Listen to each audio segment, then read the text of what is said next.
On se retrouve pour parler citoyenneté. Nous sommes sur Droit de Cité, un événement organisé par le mouvement associatif à l'occasion de ses 20 ans. Et on reçoit Jean Massier, qui est le fondateur d'Acropolis. Bonjour Jean. Bonjour.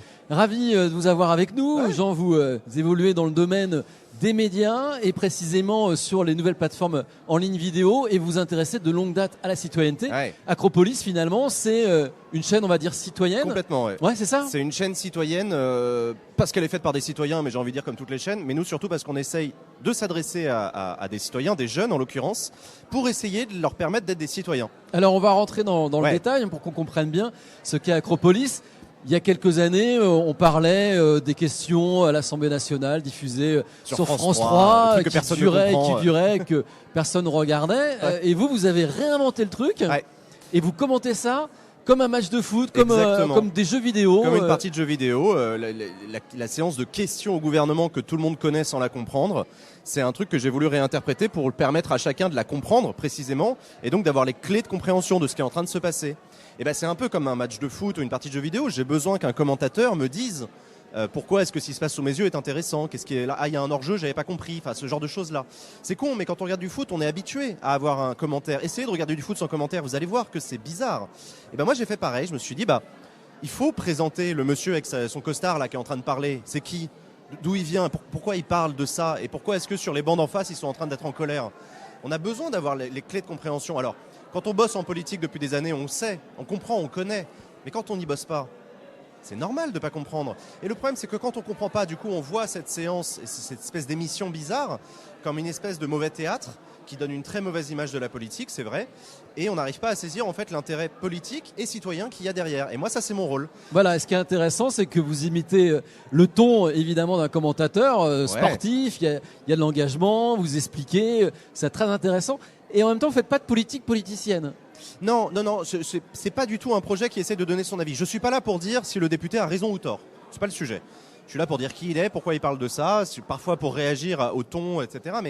Mais non, ce n'est pas une chaîne avec un angle, un parti pris. Non, le seul parti pris, c'est la démocratie. Donc, je suis là pour essayer de faire comprendre aux gens.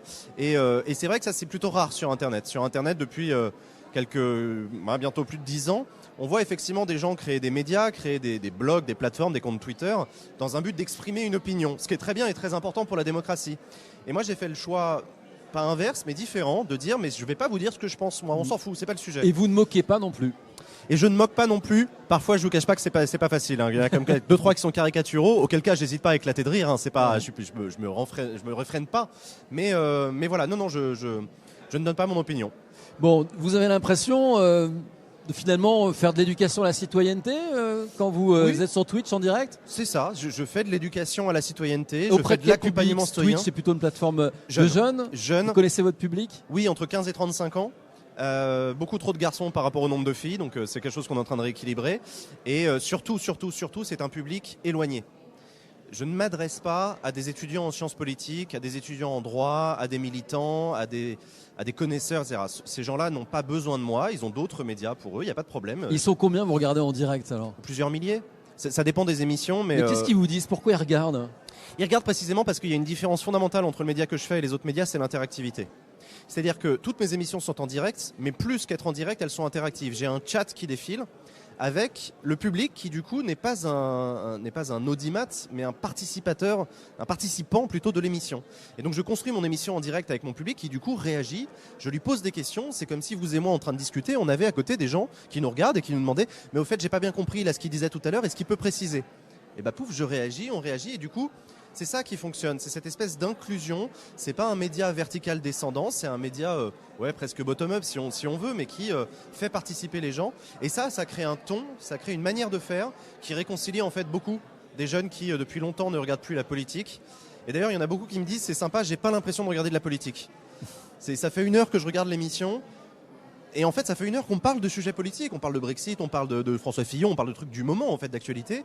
Mais j'ai pas l'impression qu'on parle de politique. Et en fait, si. Vous pourriez, lors des prochaines élections, commenter une soirée électorale ? Je l'ai déjà fait pendant les présidentielles, j'ai déjà fait pendant les européennes. Et là, on le refait évidemment pour les municipales en mars. Les 2 tours, on va faire des plateaux le soir en direct. Et ça marche très bien parce que Typiquement, on dit toujours au public, si vous voulez aller écouter des responsables politiques enfiler les mêmes perles que d'habitude, allez sur les médias traditionnels, ils sont tous là, c'est toujours les mêmes qui disent qu'ils ont gagné ou qu'ils ont... voilà. Mais venez sur notre plateau à nous, ça va être très différent, c'est beaucoup plus détendu, on est entre jeunes, on regarde les résultats, on en parle entre nous, mais il n'y a pas de politique sur le plateau. On n'est pas là pour avoir la réaction en direct, on s'en fout, ça c'est pas... voilà. Merci beaucoup Jean Massier. Merci à vous. Je rappelle, fondateur de Acropolis.